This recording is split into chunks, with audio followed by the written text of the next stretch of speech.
We want this typed. All right, correct? We want it typed. That way we don't have to deduct points for some people's handwriting, like on the job application. Any questions on what we expect from you so that you can get all of your money? Yes, sir. Okay, what we're supposed to do, right? I'll repeat it one more time. 3 paragraphs. Paragraph 1 about a presenter. Paragraph 2 on the other presenter. Paragraph 3 is your reflection of today. Okay? So title this Reflections. So title this Reflections. All right, so we're going to get started here. This is a friend of mine. Actually, he calls me coach most of the time because I coach his children on the swim team. And so he owns a company in the area. He, in a way, engineers stuff. In a way. We do, yeah. He engineer. He's a musician. And he's a business owner. So there's a lot of things that he does that a lot of you have interest in. So we're going to turn the time over to Kyle Cox so he can talk to you for a while. How's everybody doing? Good. I was gonna write, if you don't mind, my name and company, just so they'll be able to not have to remember what I say, but they can read the name of the company and all that. So my company's name is Pantheon Steel.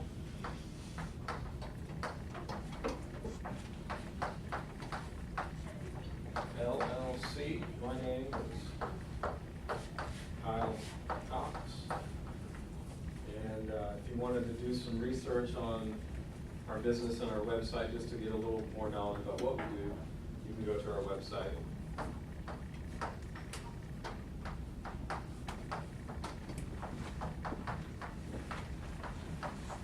If you can't read my writing, I apologize.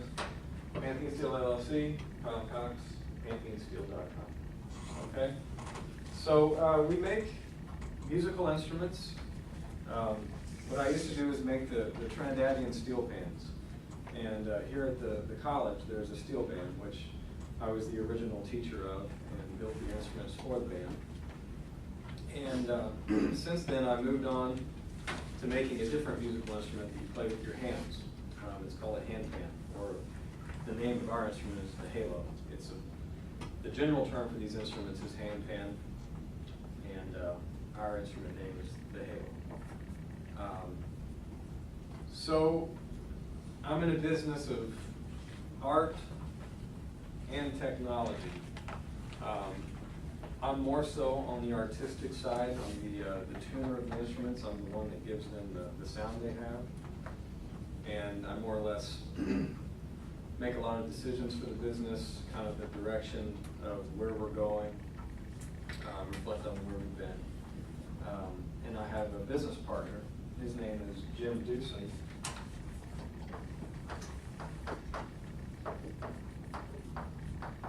And he is an electrical engineer. He is a steel fabricator, a welder. He's a computer programmer. And he does a lot of the nuts and bolts on the technology, the science end of our business. And it creates for us a lot of neat opportunities that a guy just like me, if I was the only person in my business, or even if I had employees, but I didn't have the technology side, I would be stifled in certain areas. And since I met Jim, we've really taken off and done some really neat things because we have the ability and the know-how in technology. So technology is a very, very wonderful field, and it's very vast. And the arts are as well. Completely different ends of the spectrum as far as their professions, and luckily we're able to attain both of those under one roof, and it allows us to do some fun things. So we use technology to create better sound. And I won't bore you or try to explain what the instrument is more than I have. You can do that on your own. But before I met gym, the way I made these instruments was, I guess more or less you could say in the dark ages. It was 100% manual labor. There was no machine aid, there was no automation. It was one person standing over an instrument making it from start to finish. And there's something to be said for doing things like that. A lot of arts and crafts, things that are crafted always started off that way. Then technology eventually stepped in and let it move beyond a one-person operation. Well, this art form that I'm a part of is still very young. It's less than 100 years old, and it's the newest family of acoustic instruments in the world. So compared to other musical instruments, what I do is really a baby, and we're just now getting into high tech. So doing it one way was the way I knew before I met my engineer partner. I was fine. I mean, I still liked what I did. The difference now is what we make. We can get into not a tremendous amount more, but more hands than I could as one person. Because it took just as long to build the thing as it did to tune the thing, which is what gives it its sound. So now we have machines that can build a physical product, and I can still do what I always did, but I can just do more of that because I don't have to build it for myself anymore. It comes to me as a physical unit, and I take it from there and go on. So we've probably upped our production tenfold since we started this new project. So I guess what I'm trying to say is starting a business and doing something you love is very important, and I'm very blessed and fortunate that I'm able to say I do that. But on the other end, there's nothing wrong with taking what you do and what you like to do and trying to make it better. There's nothing wrong with being more profitable if you're smart with your money and you're not frivolous with your purchases. You can invest that money back into the business and keep growing it, and that's what we're quite guilty of. We spend way too much money, but we believe in what we're doing, so it's worth it to us. But so, in addition to what I just said there, if you are called to have your own business someday, the first thing to think about is, what do you like to do? What is something that you're passionate about? Or what is the one thing that you're passionate about? And if you can find a way to turn that into a livelihood, that's a wonderful thing. So if you are to be a business owner, I hope for you that it's something that you really believe in.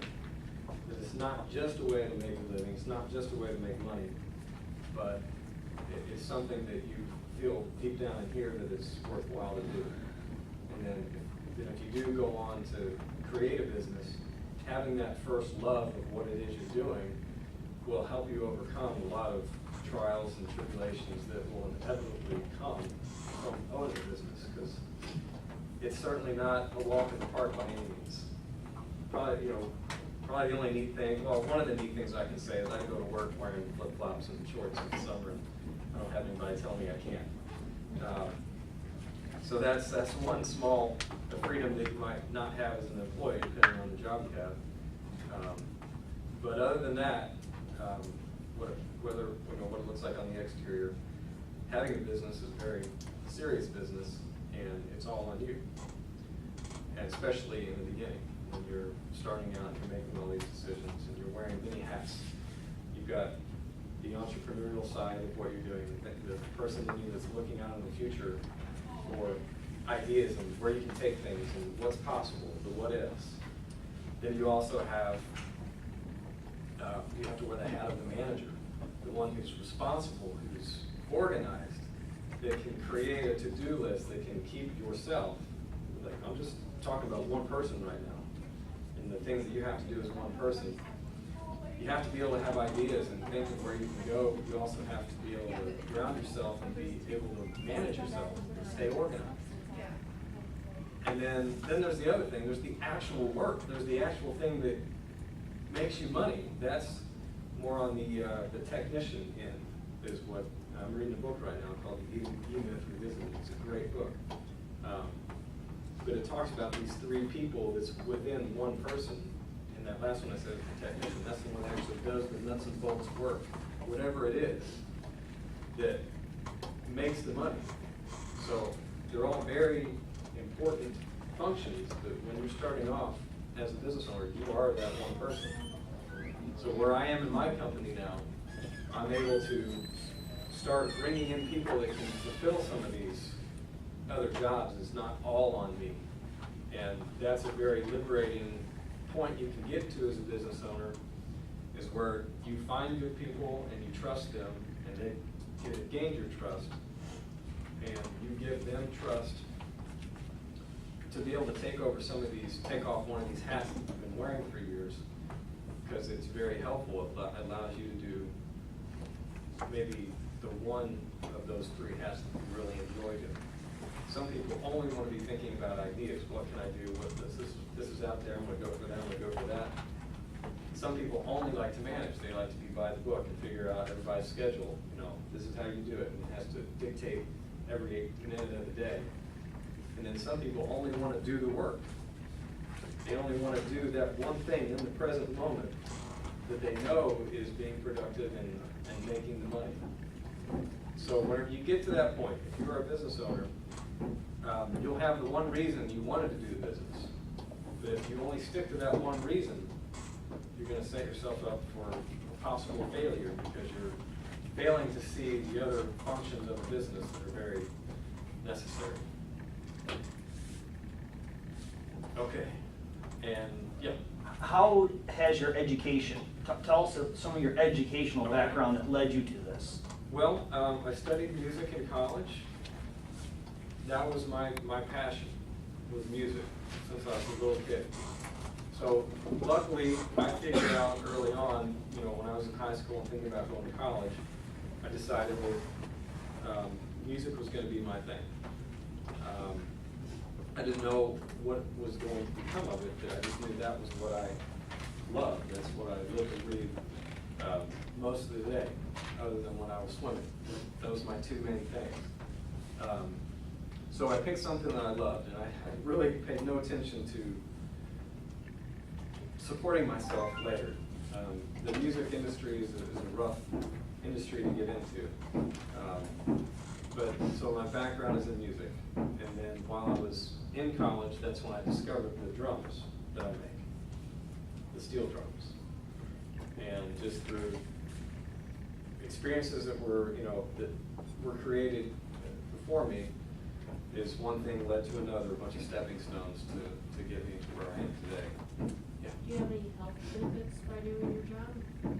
Do I have any health benefits? You mean like paid benefits from my company? No. I could. We're a small enough company now, we don't do that.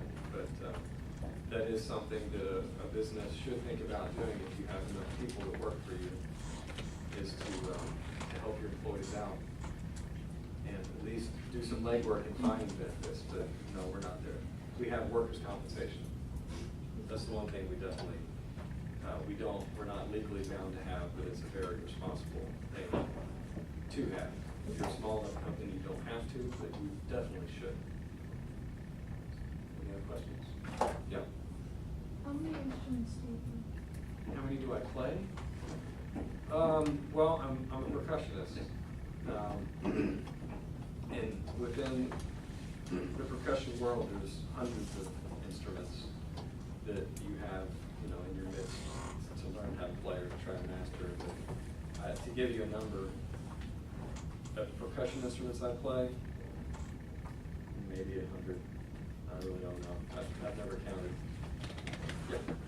What exactly is a handpan? What's that? What exactly is a handpan? It's a musical instrument that's derived from the country of Trinidad and Tobago. And I don't know if you've ever seen a Caribbean steel drum. The guy's playing a barrel that's sunken down and has notes in it. Well, that's what I used to make. And what I make now is a hand-played version of that. It looks like a flying saucer. And one side has the notes, the other side just rests on your legs. But if you go to that, if you can read my writing, Pantheon Steel, you'll see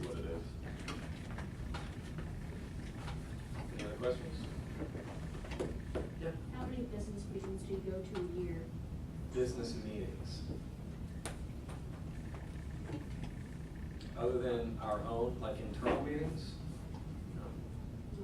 We go on trips, festivals that are oriented around our business, but as far as like a nuts and bolts business meeting, this is what we're doing, and no, we give talks kind of like I'm doing here.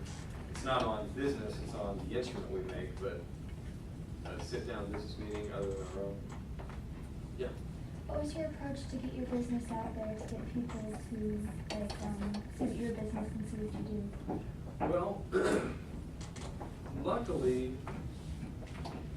I was an employee of the same kind of business that I'm in now.